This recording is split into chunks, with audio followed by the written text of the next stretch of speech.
From the Middle is a founding member of Odd Pods Media. Hello, everyone, and welcome to episode 169 of From the Middle. We are three middle-class guys living in the middle of America, in the middle chapters of our lives, with a point of view that's somewhere in the middle. If you want to know the genres of this podcast, we're comedy, culture, entertainment, and interview style, and we love to have fun, laugh, and hopefully make you laugh too. So if you enjoy this podcast, go ahead and share it with your closest friend or enemy. We don't care, and hopefully they'll get some entertainment out of it. In this episode, we talk about quite a bit of different things. Kendall has Kids Day. Make sure you know what that is. I talk a little bit about the new PS5. We talk a lot about pizza and even more about Sports Center and Game Day. What did Kory do? Tune into the episode. You're going to love it. Oh, for the love. Sorry, just clearing my Mountain Dew hole. I got my phone hole cleaned today. That's where you keep it? You're so cerebral and you're so developed and evolved.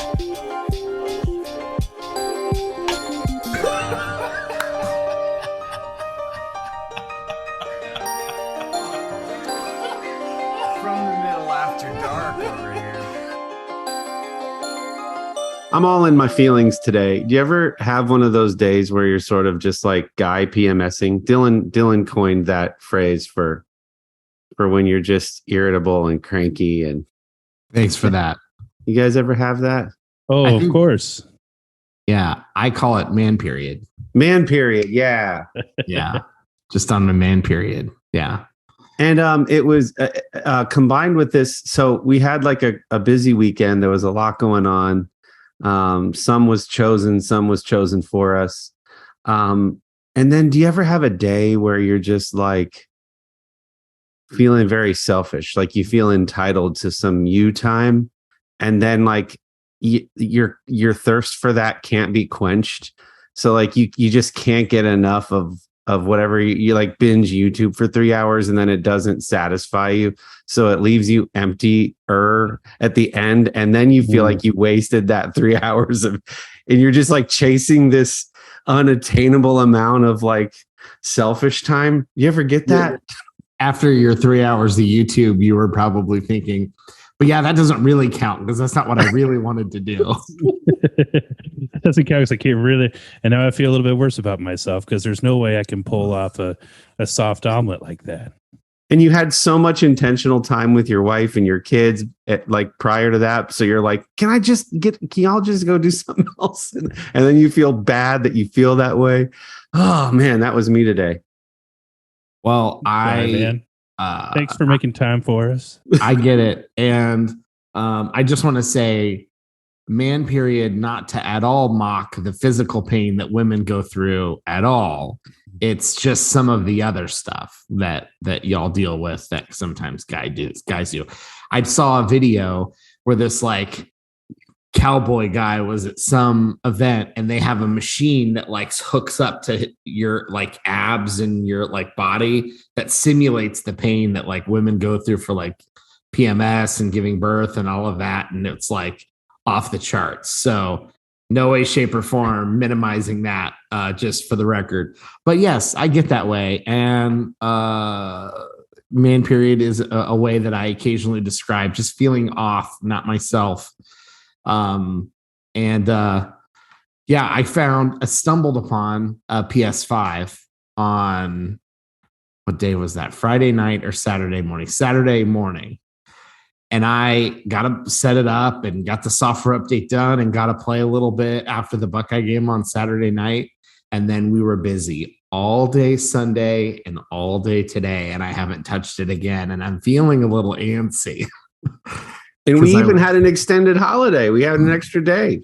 I know we're recording late on Monday. Stuff came up both days. And so I'm glad I got to play a little bit after and of course it's like, well, if you really wanted to play, you didn't have to watch the Buckeye game, but it's like, but I did. And I also needed to play the PlayStation a little bit. So I'm trying to like be super cool about, yeah, no big deal. We had 2 full days of things. And so I'll play again eventually. But I'm very much feeling like I want some me time.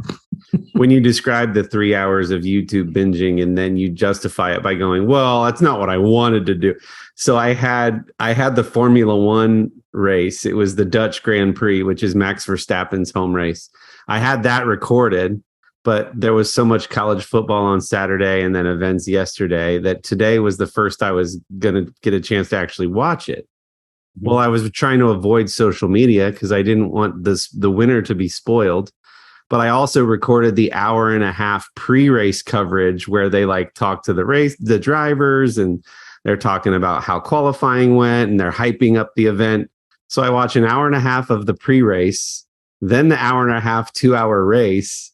So that's like 3.5 hours of just sitting on a couch. And I'm like, well, I had to do that because that needed to, I still haven't chosen what I get to do to. It's so stupid. I was forced to do that because otherwise it takes up too much space in the DVR. So like I wasn't even ready to watch it yet, but I knew I had to watch it just to get it off the DVR. And if on Tuesday on Slack, one of my coworkers says, did you see the race this weekend? I have to be able to say, yeah, and that was crazy what happened at the yellow flag and blah, blah, blah. Kendall, what do you do when you're feeling entitled to some you time and it just doesn't seem to get quenched? I just go to the bathroom for a really long time. That's a popular one.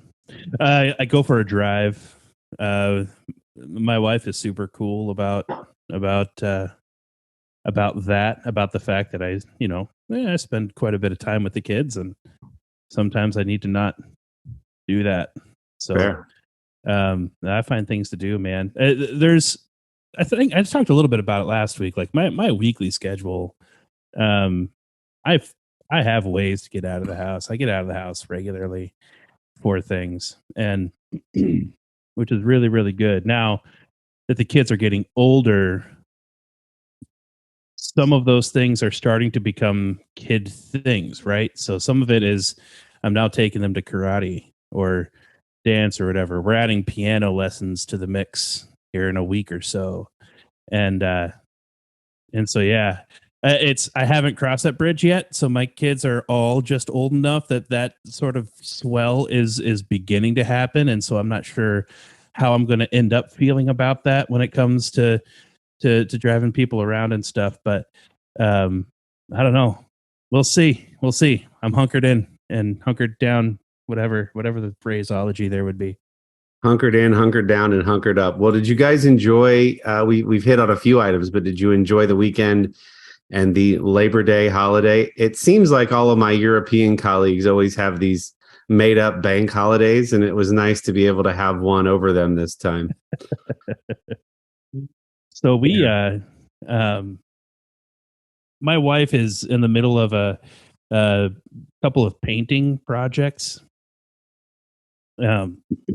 Portraits or rooms? Rooms. And so it's coming up on the twins' birthday, and the girl is getting her room made over as her birthday present. That's what she wanted. Nice. Instead of traditional gift giving. That's what she wanted. Nice. And so painting, trim, and that kind of thing has already begun. And then we had the kid, their older brother, whose room just needed repainted. And so while we were at it and we were set up and it's summertime, one consideration that we have that the typical American family does not have is things like paint fumes will kill birds. Oh.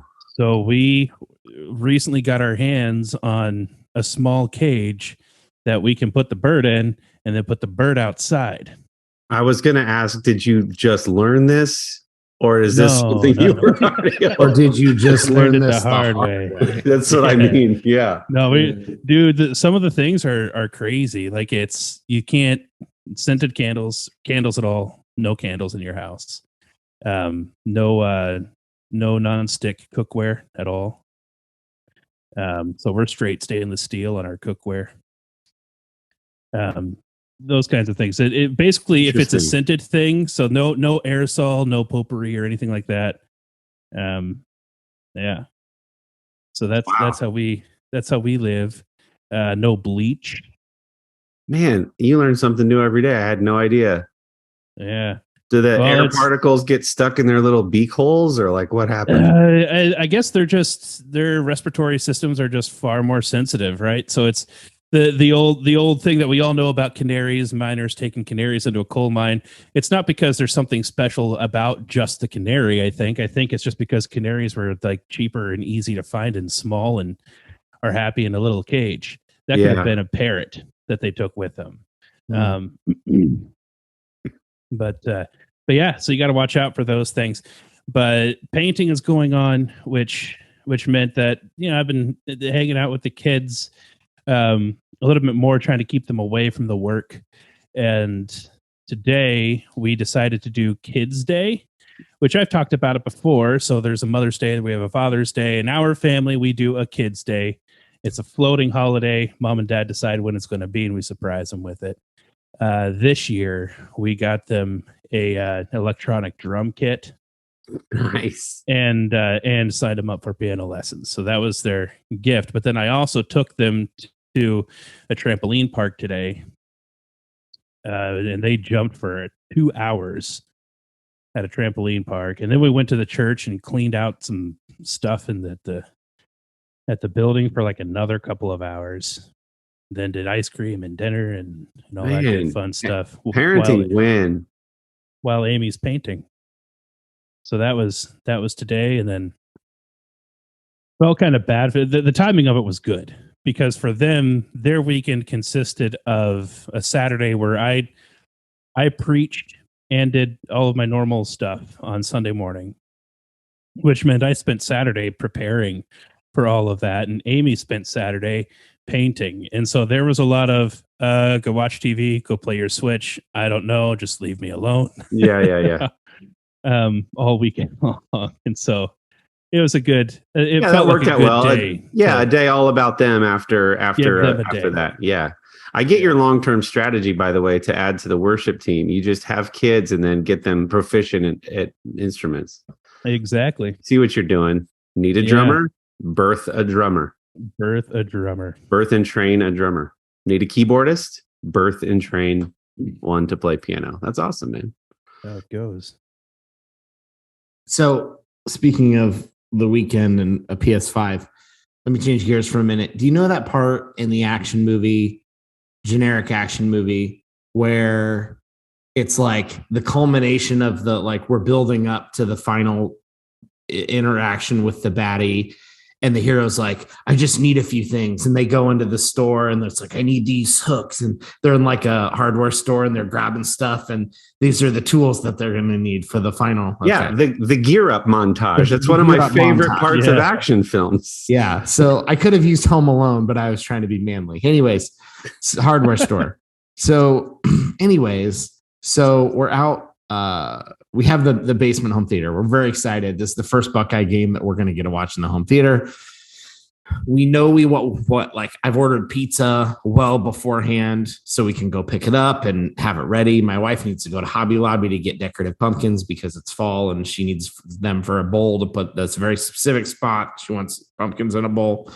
So anyways, so we're leaving, we're doing our thing. We're like Hobby Lobby, and then we're going to go get the pizza, and then we're going to come home, then we're going to watch the game. So we're at Hobby Lobby, but we're done really early, and the pizza place is like right there. And so I'm like, we're not going to go sit at like for 30 minutes at the pizza place. And she's just like, oh, there's some insert boutique or something. I'm like, yeah, we can go there. Or like, if you want to go in, I'll drop you off and drive around. Or like, we can go back to Hobby Lobby or Best Buy if you want, like whatever. I was giving her options.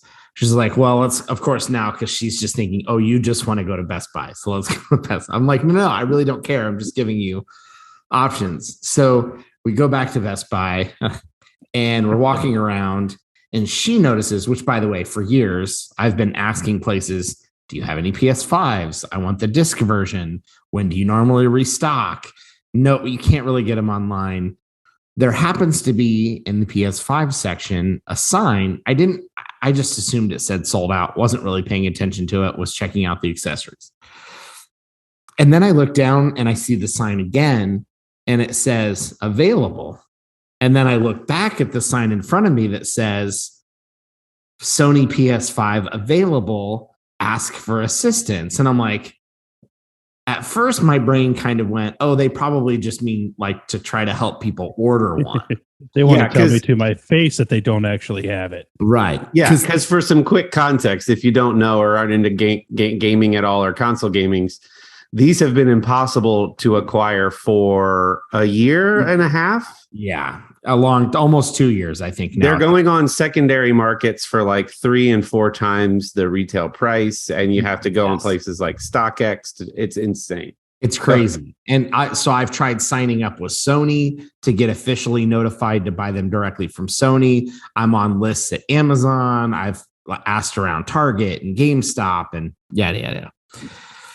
So anyways, my brain finally registers the word available as actually available, not will help you place an order for one. Mm-hmm. So I'm like, where's the nearest person? Beeline to seeing the nearest person walk out of the back. Hey, does the sign say what I think the sign means? Do you have any? He's like, yeah, we got one. And if you know Best Buy, they have their like shelves up around the store where they put like all the big stuff. And he points and there's literally one PS5 up on the shelf. And I'm like, is it the disc one? And he said, yeah, it's bundled with the game, but it's only $50 more. And it's a $70 game. So it's, so it's whatever, which I'm thinking, who cares? It's the disc one, which means I'll now have a 4K Blu-ray player. It's the new console. It's perfect for the new TV I bought. So anyways, he's like, yeah, man, let me go get the ladder and I'll go grab it for you. And then I had my gear up moment because you can't buy a console without running back to all the accessories and games going, I'm going to need a controller. I'm going to need an extra charger. I'm going to need this game. Of which there are no shortage, by the way. The shortage is just the consoles. They got plenty of accessories. Not a problem. So I had my fun little gear up moment while he was grabbing his ladder from the back. And I was like grabbing accessories that I'm like, because you can't ever just buy the console. There are things you're going to need. You're going to have a second controller. The little dual charging 2 controllers at once thing. I know I'm going to want to see what games are available. So I'm like loading up on stuff. And it was sweet. And so I thank my wife for picking to go to Best Buy. That was really sweet of her that day to pick Best Buy. And I won't go through the whole thing of setting it up, but for anybody techie out there, I worked for Bose, the audio company, for a very long time. I have an old system that is 4K compatible, but it's not like the newest 2.1 HDMI standard that has like variable refresh rate for gaming and all of this. I'll just shorten it all to say the TV has all the perfect features for the PS5. I plug the PS5 right in the TV. All the sound goes right back to my home theater. It was like it fit perfectly on the shelf. The cords were the perfect length to plug in and conceal. It was set up within minutes. The software update went speedy fast with the new crazy fast internet we have. And it was just like, I was next gen gaming with 120 hertz variable refresh rate features, ARC audio return, all within minutes. And it was glorious. It was so good. And I was so excited. So that was the longer version. I love it. Of the PS5 and taking full advantage of the fact that the sound was going to be incredible, but I knew the home theater wasn't technically spec'd out for the PS5, and it just worked brilliantly with how it all set up. So for any of the tech heads out there, you know exactly what I just described. I just needed really great sound to pipe back through, and everything else was set up to work brilliantly.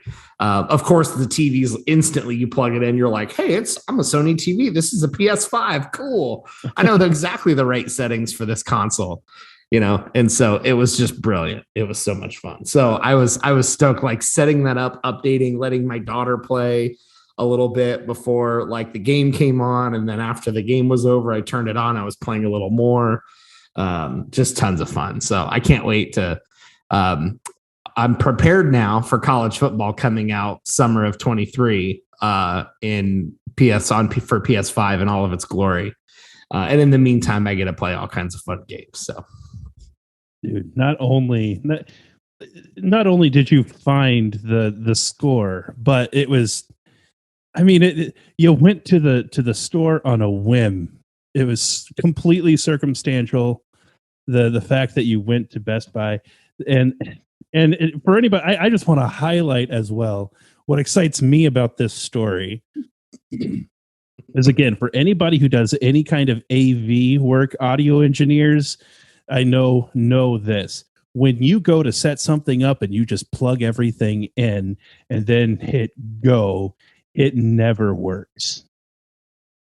And Dillon had a seamless experience, and to that I say bravo. Thank you. And cilantro. And there are so many segues into other things, but I want to say you texted, this isn't related to the gaming piece, but you texted Dad and I on Saturday during the Buckeye game, and it was just a shot. You included a shot of your setup in the basement and everything on your new TV with the game. And I was just so happy for you and proud of you, because I know how long you and Bree have been looking for a home of your own to just settle down in. I know you've been leaving Lego sets in boxes, waiting for the day that you have a home of your own to start unboxing these things and putting some of these sets together. And to just know that you're doing bro nesting, like you're like, you have the space of your own now. You have a beautiful home. It's large, and you can set these things up, personal home entertainment systems and your office and your man cave. I was so legitimately happy for you, because I know how long you've delayed and been smart with your finances and paid off your college loans so that you could enjoy these things now. So it's just really cool to see. And I'm just loving that you're in this phase of life, so much so that I invited myself over this week to come watch Top Gun Maverick on your new setup. So we're going to do that. Yeah, I can't wait. And coincidentally, again, for any of the real techie nerds, streaming a 4K movie with a sound bar or whatever is perfectly fine. I'm not the type to trash any sort of setup that isn't my own. However, there's something a little bit different for me and others. I happen to own one 4K movie that I now have a player and a TV that will accompany it. And it's the third Spider-Man MCU film. Was the first 4K Blu-ray film that I bought. And I'm excited to take that disc and pop it into the PS5, because when you're not streaming, the picture's just a little bit better and the sound's just a little bit richer and more dynamic and deep, because it's not all reliant on your internet. And so I'm also excited to pop in that first 4K movie and just sit and bask in all its spideyness. So that might be another fun one where you come over for what's the third one? No Way Home, for Spider-Man 3 with Far From Home? No Way Home. Far From Home. No, Homecoming's the first one. Far From Home, No Way Home. It's No Way Home. Yeah. Come home for Spider-Man No Way Home. So, well, you also mentioned pizza, and a couple episodes ago, Kendall talked about his in his youth, his love for the taco pizza from Godfather's Pizza. And then we discovered that Eagle's Pizza in New Albany has a taco pizza. So last week, the Hubble family, we had our last pool party pizza bash at our dad's house in Lancaster. He has an in-ground pool, and we get together like the last Sunday of every month, and it's just kind of open house. Come if you can, no pressure if you can't. And we just play music and swim and have food, and it's a blast. Well, Kendall had me salivating talking about taco pizza. And so I was like, hey, we'll be a little late, but New Albany's on our way to Dad's house. I'll just swing through and get everybody a big taco pizza. But it was Sunday and they didn't open till 4. But I discovered that Pizza Cottage, a small chain of 7 stores started in Lancaster, Ohio, has a Mexican pizza that is very, very, very good. And we got it, and it was a hit. Every other pizza, there was like half to a fourth of it left. There was no Mexican pizza left when the party was over. So if you want, hit up a Pizza Cottage at one of its 7 locations around Central Ohio and get yourself a delicioso Mexican pizza. Anyway, thought I'd mention it. I will counter that. I don't know if you noticed that mine was gone. Oh, I'm sorry, sir. It's okay. the issue we were confronting was the chains were all open by the time we needed to be there, but a lot of the mom and pops places that would traditionally be our favorite weren't. So we were struggling with, we made a dessert pizza as an example with like brownies and Reese's and cookie dough and chocolate sauce and all that. And then we're like, well, we're just going to have to do a chain pizza. The only other one that I noticed that was totally gone was the little engine that could, which is Pizza Hut stuffed crust pizza. Yeah. That one had sausage on it and mushrooms and a few other things. Well done on that. So I figured if nothing else, I'll just sit and eat my own stuffed crust pizza all day because I love stuffed crust. So, but yes, you're right. The taco was a big hit. I think the stuffed crust was just the one nobody had to talk about, but they were eating, and the taco one was actually the hit. So, speaking of food, nothing makes me feel better when I'm man perioding than. Have you guys heard of these Outshine fruit bars? No. Oh my gosh! And listener, I'm fixing to change y'all's life as well. Sherry started buying at the beginning of summer these Outshine fruit bars from Kroger. Yeah. And it's not a popsicle. Oh, yeah. It's not a popsicle. It is a fruit bar made from real fruit with no artificial nothings. Oh my gosh. This summer, I've got a jar next to my bed, a mason jar of all the popsicle sticks from all the popsicles I've been eating all summer, and I love to have one in bed. You guys, the consistency, you let them sit for like 5 to 10 minutes so they get just a little melty to the point where you can take a bite, and just by pressing the bite between your tongue and the roof of your mouth, it like mashes up into like a soft fruit ice pulp. You don't even have to chew. They are so amazing.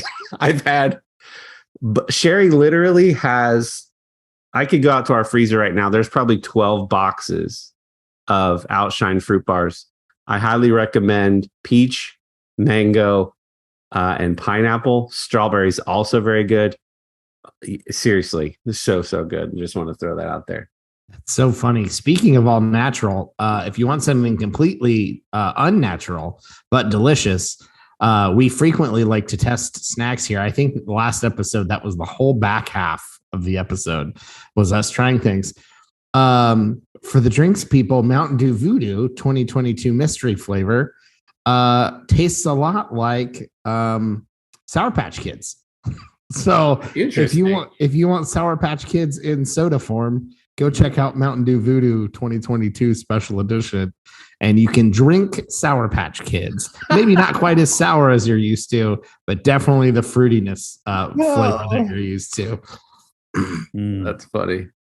I recently, I had, after Kory had talked about it, the KFC one. Oh yeah, I forget what it's called now. Gold? No. Gold? No. Peaches. It is peaches. It tasted like peaches. Mango-y sort of. Sunshine.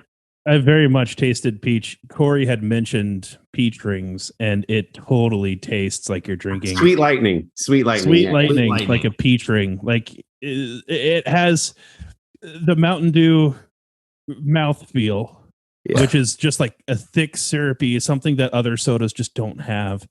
And to have that in a pure peach, I say pure, in a distinct peach candy flavor, tastes like it's just melted down peach rings. I enjoyed that. Cool. If anybody's really adventurous, I'm not going to try it myself, but somebody said try Mountain Dew with any light beer and it's delicious. Not going to try it, but if you want to try it, let us know what you think. I'd be very maybe one after another. I was reading that it was I probably mentioned this in a previous episode. It was originally created as a mixer for Jack Daniels. I heard that too. Yeah. Yeah. And I tried that for the first time the other day. Very good. Also, while we're on the topic of food and bev, I'm very bummed that we're not meeting in person today because I bought 2 bottles of The Rock's tequila Yeah. Terramana for us to try both the Blanco and the Reposado, which has been aged in oak barrels for anywhere from something like 2 months to a year. So it's got a little darker color, a little more caramel than clear.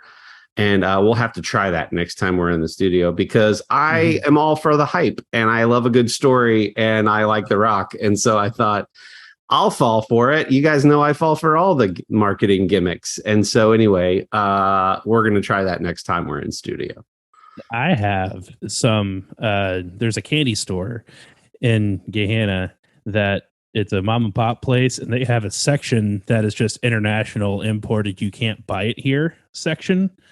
And I have a small assortment of Kit Kats that are available in Great Britain that we do not have here. Oh, fantastic. I tell you what, their flavors, I've had a couple of them before. One of them that they don't have that I'm going to go back before we go back to studio and see if they get it in is there's a popcorn flavored Kit Kat, which is wild.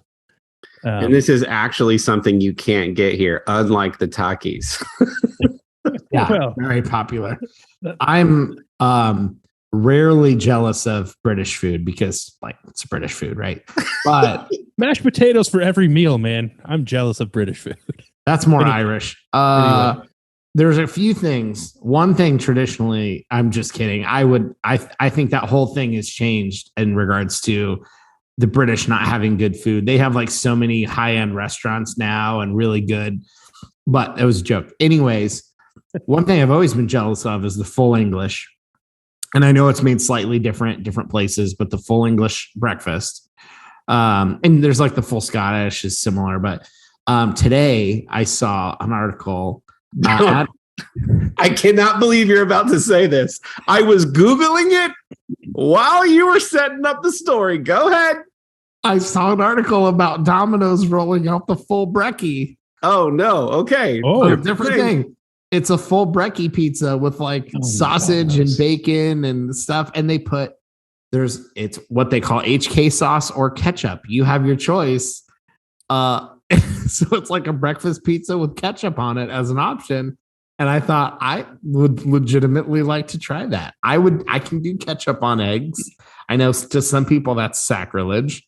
I'm okay with it. I'd love to try it. And now I need to know what Kory's talking about. You could not have set me up any better. So I just heard about this on another podcast, and the segue is the full English breakfast. So if you are not aware, full English breakfast typically consists of bacon, sausages, eggs, black pudding, baked beans, tomatoes, mushroom toast, coffee or tea. Like that's like a full-on English. I often see like a pile of cooked mushrooms is also frequently included. Heinz is releasing hash browns filled with baked beans in honor of the full English breakfast. The title of this article is "Who Asked for This Evil? Heinz releases new hash browns filled with baked beans." And I don't know if it's releasing everywhere. I originally heard that it was just in the UK, but I'm sure you could import some to the US if you wanted. I need you guys' thoughts on this. That is, I would believe that is a UK only thing, because that packaging, their baked beans are not our baked beans, Right? Their baked beans are Heinz brand specifically. I'm pretty sure is like the universal bean there. It's what everyone has in their cabinet. It's I think a blue can, like a teal can, and it's not like the super over sweet stuff that we have here, like Bush's baked beans. It's a completely different flavor. It's funny because it looks like in pictures, it's always in SpaghettiO sauce. Mm-hmm. So my head wants to go to like beans in a SpaghettiO sauce. I don't know. I think they're assuming too much if they think that middle of America wouldn't be interested in trying.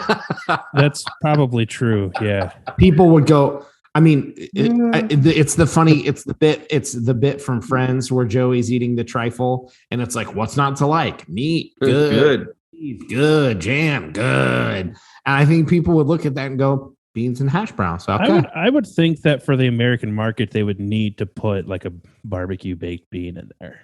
and not Yeah, the British, probably. not the British style. Because the American market would be like, these aren't baked beans. These are horrible. What are these? They might want to make one geared towards like a flavor that would make sense with the breakfast hash brown, and then do like a normal one that would be like the Bush's baked barbecue baked beans with like bacon bits in it and whatever. But I think they're overestimating the American audience if they don't try it here. I'm with you. I would absolutely be interested in trying it. Yep. I do want to say that you were talking about the reputation that British food has, that English food has, in being not great. And I think that it's Domino's doing the British brekkie pizza thing. Yep. Does not do them any favors. Right. Any opportunity that I get to tell the world that Domino's is dead last bottom on my pizza list, like the one place that I will order something else, like you all get Domino's, that's fine. I will literally eat anything else. And it's the only pizza place that I would do that for. Because it's a brekkie pizza? No, because it's Domino's. Because it's Domino's. I don't think the British think that good Indian food and fish and chips gets them any street cred, which I think it does. I think it's the lamb and it's some of the other stuff that they just assume, black pudding, and I think it's some of the other stuff that they just assume wrecks their like rankings with like global food. I don't think that's a thing anymore though. Like there's too many food documentaries that show how like there's literally like awesome chefs in every country of the world, and like people are figuring out how to cook with the ingredients nearby and make awesome food. And so I have no doubt that you could go there and find plenty of great food at this point. Hey, did you guys know I was on Sports Center this weekend? Yeah, dude. What? That story and more after we hear some words from some of our friends in Odd Pods Media. Hi, I'm Sam. I'm Richie. I'm Little Matt. And here in the 500 Section Lounge, we are three dads who host a family-friendly weekly podcast. Yep, we laugh, we go on tangents, we talk to great guests. Tangents? I don't know what you're talking about with that. You know, there are gases leaking. All right, okay. Yeah, we have legendary conversations from sports to history and everything in between. So be on the lookout for what we do next. And always be there to grab a listen. I see over your shoulder an orange safety helmet. What are those called again? Hard hat. Dang it. The hat that's hard. What do they call those things? Anyway, where'd you find that? Well, Kendall, so as we mentioned, the college football has officially started. This was the first full weekend of college football. There was like a Thursday night game and some stuff leading up to it, but it's typically on Saturdays. Every Saturday, 3 hours before kickoff of the first game. Yes. Every Saturday, 3 hours before the first game, all the first games kick off, is a show, if you're unfamiliar, called Game Day, College Game Day, brought to you by the Home Depot. It's just stories, talking heads, predictions. They do all kind of fun little games and trivia and segments, and it's hosted by some former players in college football, and it's a great 3 hour ramp up to the day. You get to care a lot about the teams and the players, and they'll always have one really touching story about someone who lost a loved one and it's sad and tragic, or somebody who had cancer and then made a full recovery and then came back to play for the team. It makes you care so much more about the days of games. Anyway, my wife loves this. She wakes up early. She makes a breakfast. And when 9 o'clock hits, 9 a.m. on Saturdays in the fall, she tells the kids, all right, go somewhere else. Game Day's on. And she turns up the intro music, which is Big and Rich, come into your city, and we turn it up on our Bose system as loud as we can stand, and we watch 3 hours of College GameDay. And they always go to a different city, college town, typically where that day's prime time game is being held. Last year they came to Columbus, but it's not necessarily every year that they'll make their way to Columbus. So this year, Sherry said, wouldn't it be fun if we went down to campus for College GameDay? And it was sort of like one of those things where I was like, yeah, that'd be nice. But as it got closer, she's like, so what do you think about it? Should we go down? Yeah, great. Well, part of the thing they do is you make signs. You make little clever, punny signs to hold up that have something to do with one of the teams, one of the players, the hosts of the show, whatever. And there's just college kids and people everywhere and signs, and they do like little specials on local restaurants, and there's food trucks, and it's just a big, huge thing. So we're like, let's do this, right? So then the question becomes, at what time do you go down? Let's do this. Let's do this, right? As Home Depot says, at what time do you go down? How early is too early? Where do we park? Like all the logistics involved, right? So on Friday night, after we both finished work, we start making our signs. And she knew one of her signs right away was going to be Welcome Home number 4, which is a nod to Kirk Herbstreit, one of the 4 hosts, who she happens to have a crush on, who happens to be on her hall pass list, which we don't have, but it's just fun to like, who would be on your hall pass list? So Kirk Herbstreit is on her hall pass list, which isn't really fun when he lives in the next town over, but he moved to Tennessee, so we're good there. So she loves Kirk Herbstreit. So hers was Welcome Home number 4. His number was 4 when he played for Ohio State. My primary sign was going to be to draw a stormtrooper helmet with the Buckeye stripes down the center and just write Buckeye Empire in the Star Wars font, because I love Star Wars. I thought it'd be cool. But then in my funny sign, when she showed her Welcome Home number 4 sign, my sign was going to be, I'm uncomfortable with how much my wife loves Kirk Herbstreit. And then Dillon helped us with the other side of Sherry's sign, which was CJ Stroud eats Lucky Charms for breakfast. Sherry had come up with that. Dillon gave us the idea of drawing some of the marshmallows, draw the clover with the Notre Dame logo in it. CJ Stroud is our quarterback, Lucky Charms because the Irish, and we were playing Notre Dame. So there you go. So we have our signs. We were up for 4.5 hours that night making our signs. I mounted them with rubber cement on 1/2-inch foam board, like we had the whole thing. So now what time are we going to go? All right. So we read through a Buckeye fan page called 11 Warriors on Facebook that the doors would open up to what's called the pit, which I'll get to in a second, at 5 a.m. So we're like, all right, there's probably college kids that are, if they're not camping out, they're going to get there stupid early. There's limited, it's not even seating. There's limited amount of people that can fit into the pit. So if it opens at 5, let's just leave our house at like 4:15 in the morning. So we set our alarms for 3:30 and we drive down there. We find parking pretty easy because it's mostly college students. And guess what? They don't have cars on campus or they can just walk there. So we parked and we walk over to the area in front of Ohio Stadium, which is an iconic stadium. And there's already a couple hundred people there. It smelled of sweaty college students who had been hanging out there all night doing all kinds of things, if you know what I mean. And so it just had a certain vibe and aroma to it at dark 30 in the morning. Now, this is what was interesting. We were talking to some people and we didn't want to go in the pit. So the pit ends up being right behind where the camera shows the 4 hosts. The pit is that area on the ground just beyond them. Yeah. Well, Sherry was like, I don't want to get in the pit because that area has a different level of scrutiny. They look at all your signs to make sure there's no like Venmo names on them. You can't have anything inappropriate. You're not even allowed to have a wooden stick because they don't want any sticks like up in the air to hold the signs up.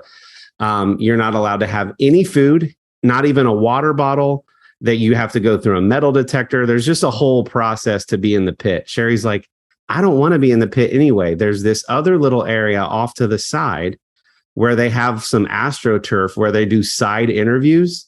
Sherry's like, if we go in that little corner area, we'll be in the background of not only the main shot of the 4 hosts on the platform, but we'll also be in that area behind where they do those little side interviews. And there's a walking aisle where the celebrity guest picker, which is something they do for the predictions, the celebrity guest picker is going to walk down that area and do a performance, which is this guy apparently named Jack Harlow that all the kids love these days. He's a rapper from Louisville, and he's like got a couple bangers on the top, whatever. So we get there and we go to stand in that area that they wanted, and the security was like, "You guys can't stand there."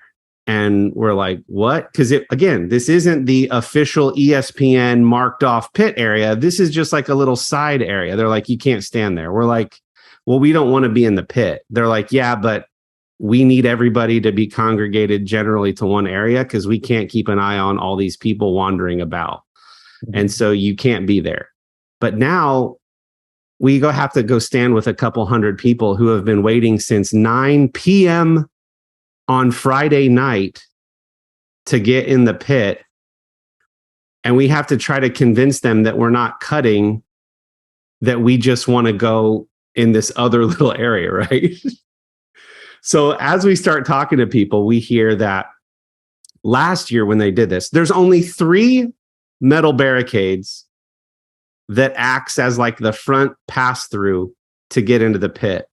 And their idea this year was to do a serpentine line with no ropes and no barricades whatsoever, and just go by the honor system that when that one of those 3 barricades opened up, that line wouldn't totally collapse and people would just try to get in, right? So we were talking to some girls who went last year, and they're like, last year it was so organized. There was a single file line from those same 3 barricades that went out to the street in front of the stadium, and then hit a 90-degree and was just a one long line of when you got there. So there was no questioning who got there first. So when the gates opened up, sure enough, the whole line collapsed, and kids who had been there since 9 p.m. the night before started losing their minds that there was just people from the sides coming in last minute, cutting in line to try to get through. But Sherry and I, again, we didn't want that pit area, so we just went off to the side. Anyway, it was a whole kerfuffle, and it was like I was feeling like this is not worth it. I'm tired. We're going to be standing here for 8 hours. I don't like disorganization. I don't like how they've handled this.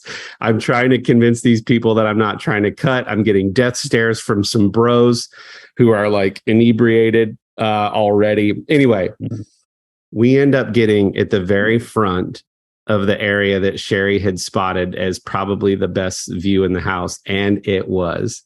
So our signs ended up being on Sports Center and Game Day like 5, 6, 7 times. I lost count. So I'm going to share some videos if it's cool with you guys. Yes, sir. So let me share my screen here. All right. So here's our signs. So this little guy to my right, he's holding one of those sock monkeys that looks like Bear. So Bear makes the predictions of who's going to win, and he always puts his little bear symbol next to the team. Well, in this case, it's little bananas instead. So he was on multiple times. So there is that little turf area where they do the side interviews, and there's Kirk Herbstreit. So there are our signs for Herbie right next to Herbie on television. It was awesome. I love it. There's the Buckeye Empire sign next to the famous bus. And there's us with the platform in the background. And then I also got, one second, I got some videos for y'all. Pulling that up now. Sorry if you're not on the YouTubes. This is a great opportunity to go check us out on the YouTubes. Subscribe and hit the dingy bell. All right, so hold up. Share screen. So here's the initial. This was the Sports Center. So they hadn't officially cut over to Game Day yet. But this was when they were still on Sports Center. They like cut to Kirk Herbstreit real quick.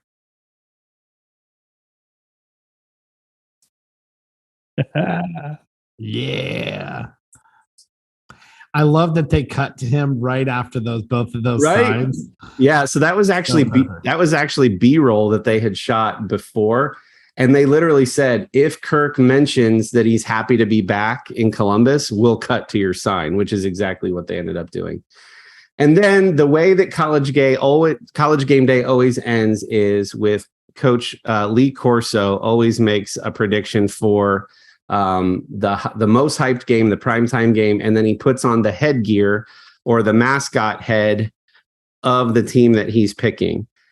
But we this time had a shot of it from a totally different angle. So if you could tell, I'll push play here in a second. There's like a crew guy or like a stagehand who's like squatting with his legs spread as far as he can with the helmet, with the mascot head, getting ready to hand it up to coach. So I'll play that real quick. Situation on your hands. This is a big tough pick, but this game is full of legends. There's a lot of legends there tonight. They got a history of legendary programs. What are you going to do? You told me earlier you weren't even going to make a pick. Yeah, it's the toughest pick I ever made. I'm Catholic and I hate to go against Notre Dame, but there's only one legend that counts. Brewers.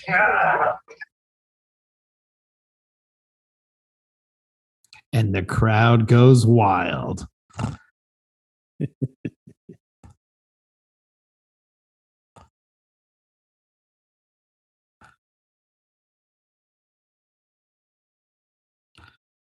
is wonderful. Wonderful podcast commentary. I know. I was waiting for Kory to jump in. I didn't want to interrupt. I know. Yeah.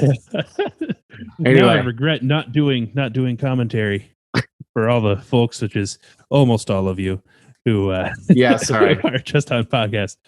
But it was the Buckeyes is who he picked. He put on the Brutus head, and which is a poisonous nut that comes from a tree.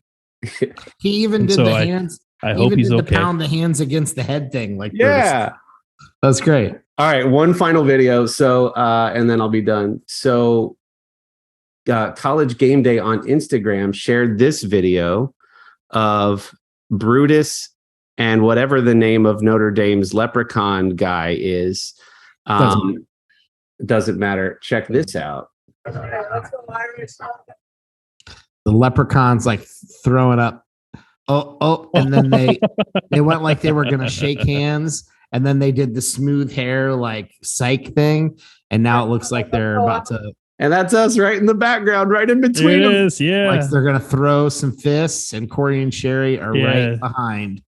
You guys had an incredible spot. It was so much fun, and it was definitely worth all the chaos that went into just huge throng of college people that were angry when security didn't handle the line very well. And at one point, if you happen to be watching, there was lightning 8 miles away from the stadium. So they actually, during one of the commercial breaks, Reese Davis came out and said, "I'm so sorry. We're actually going to have to do the rest of the show inside. And I encourage all of you to seek shelter." And they hadn't done the big stuff at the end yet. This is like at 10:30 in the middle of the broadcast. And you just heard this huge "oh" from the audience. And of course, nobody was leaving because you can't force, short of like getting law enforcement involved, you can't force people to seek shelter. But ESPN, I'm guessing, was liable for those people in the pit area because they were barricaded in and had gone through the one security gate. So state highway patrol officers actually came in and forced those people to all leave. But everybody else that was in the side areas like us, technically we were just in open general like areas. Yeah. But those people were all forced to leave. And it was funny because as the state highway patrol officers walked in to clear them out, if you've ever seen like a bass on the side of a pond just like cruising, and the minnows are just going wherever the bass is not. That's exactly what happened. So the state troopers went in one area and all the college kids just went to the other side, and then they'd walk to that side, and then all the college kids just went to the other side without they just tried to linger long enough that they would like forget or whatever. But it's just a small area of a couple hundred people. You can't hide. So they actually did clear them out, and they had to wait 30 minutes till there was no longer another lightning strike. And then we saw camera crew taking the plastic tarps that they had put on the TVs and the cameras when the rain had come, taking those off.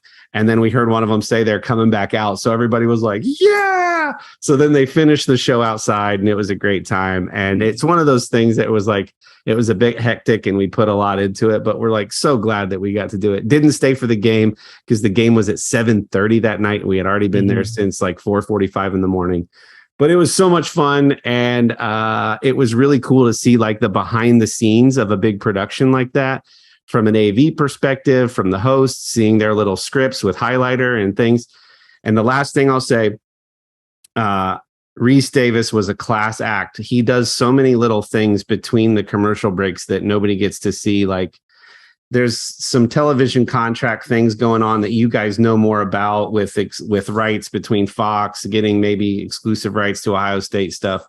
So Reese comes out, and to get the crowd hyped, he's like, there's no TV contract that's going to keep us from one of the greatest spots and to bring College Game Day. We're going to always come to the banks of the Olentangy. No one's ever going to keep us away, blah, blah, blah. So he got everybody hyped. He was genuinely apologetic when the storm thing happened and people had to clear the area. And then he was like, hey, thanks for staying. Well, what he does is he introduced each host, and it's kind of a fun thing for Ohio State fans to boo Desmond Howard, one of the hosts, because he played for Michigan, blah, blah, blah.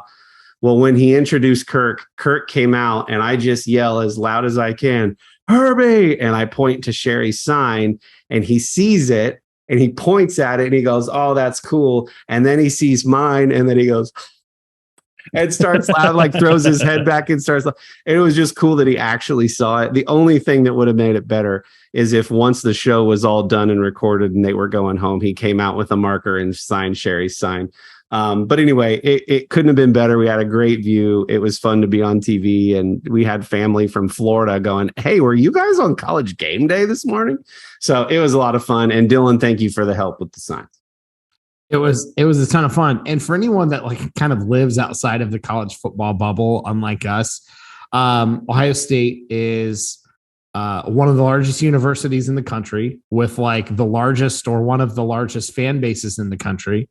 And Notre Dame is obviously a massive program. So what better game to go to where it's a clash against two traditionally top 20, top 10 programs. We ended up winning the game.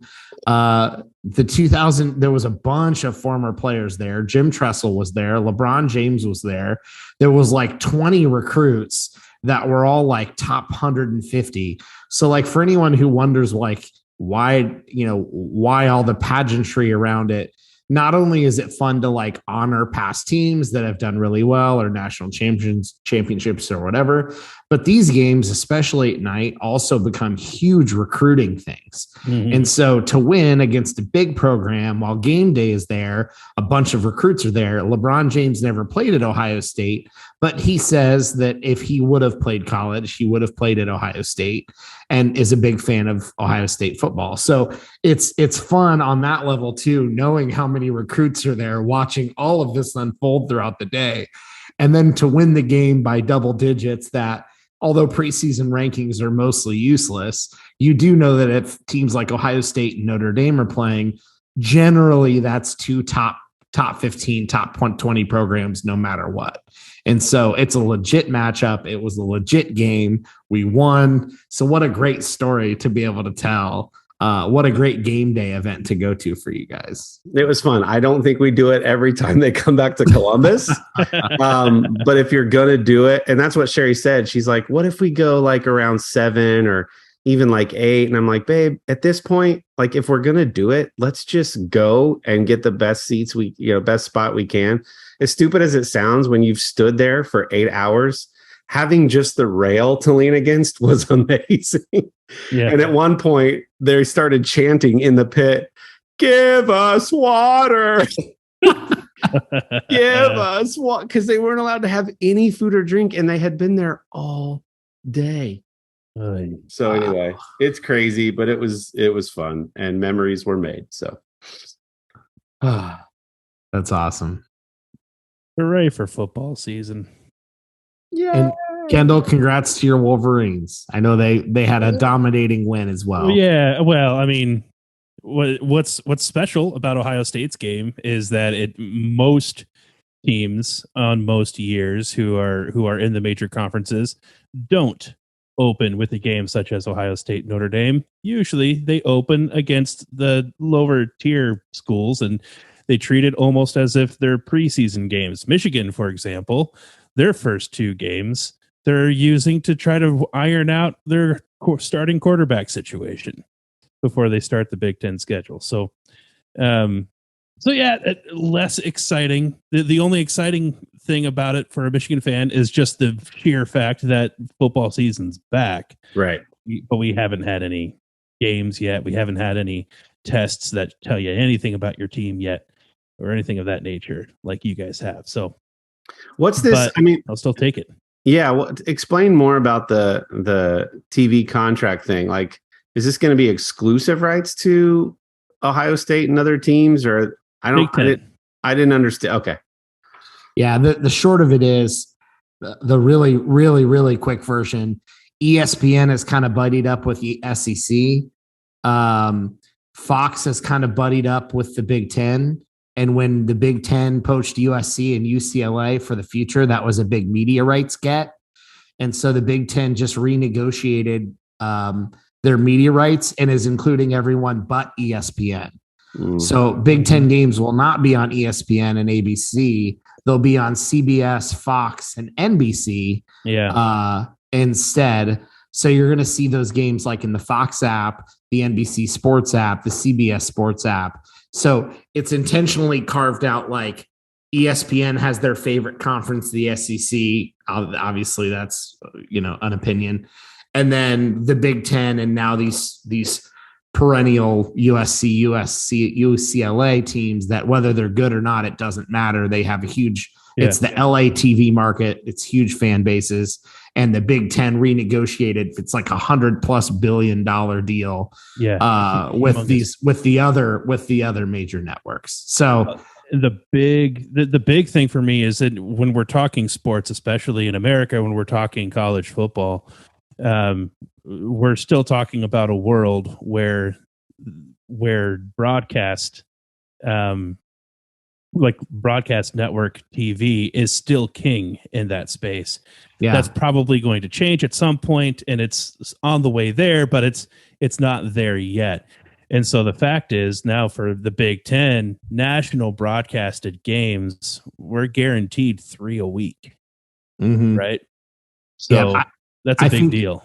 I think just in the last month, for the first time ever, streaming numbers have started to surpass cable subscriptions. But to give you an idea, that adoption rate is probably crazy higher on the East and West Coast and less so in the middle of the country where we live, where the Big Ten is. So you've probably got a lot more Iowa and Minnesota fans turning on cable or an antenna TV to watch sports versus hopping on the Fox app or the CBS app or things like that. So there's a whole lot that goes in it. So Reese is basically saying, I know we're never going to be able to play a Big Ten game during these media deals, but we're still going to show up for game day and have fun with game day. So and another big development, and while we're on that topic, we've speculated for a long time on this podcast what would happen to the college football playoff. And we got a big announcement about that over the weekend, that it's moving from 4 to 12 teams. So that's going to be a lot of fun. And I know you guys talked about that with Sam from the 500 Section Lounge and Big Ton Plus 4, now 6 podcast or whatever it's going to be called. Yeah, very exciting. I still feel like, with the 6 major conferences getting an automatic bid and then 6 at large, that's fair enough. I still feel like if you're a conference champion with 3 losses, you should lose your auto bid, but you can still go in at large. But that won't happen. That's just my preference. So I think that was approved for 2026, but they'd love for it to be done as early as, next year, probably after this season. So we'll see. But yeah, it's coming. And hopefully it's coming just in time that they incorporate it into the college football video game that comes out in summer 23. Which is another full circle moment, something you've hoped for a long time. And now that the image and likeness thing is all good, you get your video game back on your fancy new system. I just watch, as everybody has pointed out, that the name, image, likeness situation in college athletics right now is one that is wild, wild west and is going to get reined in somehow, some way. And watch it just be Dillon's luck that gets reined in such a way where all of a sudden video games are are outlawed. Yeah. One thing I know about EA Sports is that they're greedy enough to not spend this much money developing a game that can't go on sale. So I think much like there's major licensing companies that'll work out a deal with like all the schools to be able to produce merch. I think the idea is that they're likely going to work something out with an unofficial players union, and they'll figure out how to spread the money out later.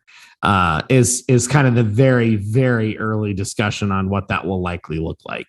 So none of that's in stone for sure, but it'll be interesting to see if that's how it goes down.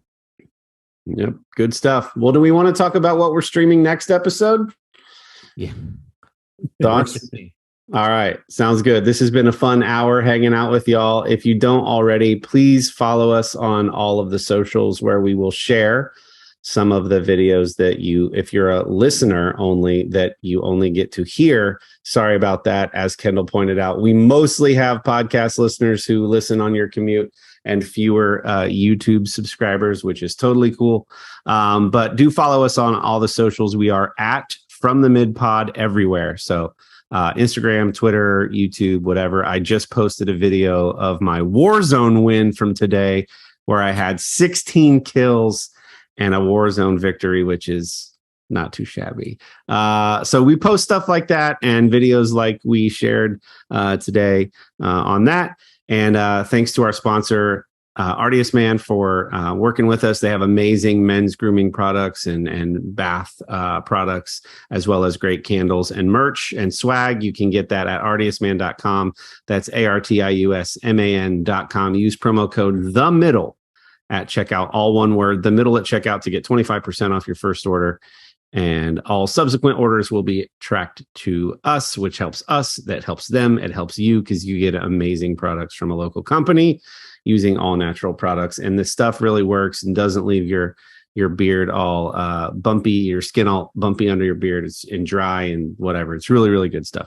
Highly recommend it. Smells good. And anything else, gents, before we bounce? Sir. All right. Sounds good. Join us next week. Episodes drop every Wednesday. Be kind to each other. Bye.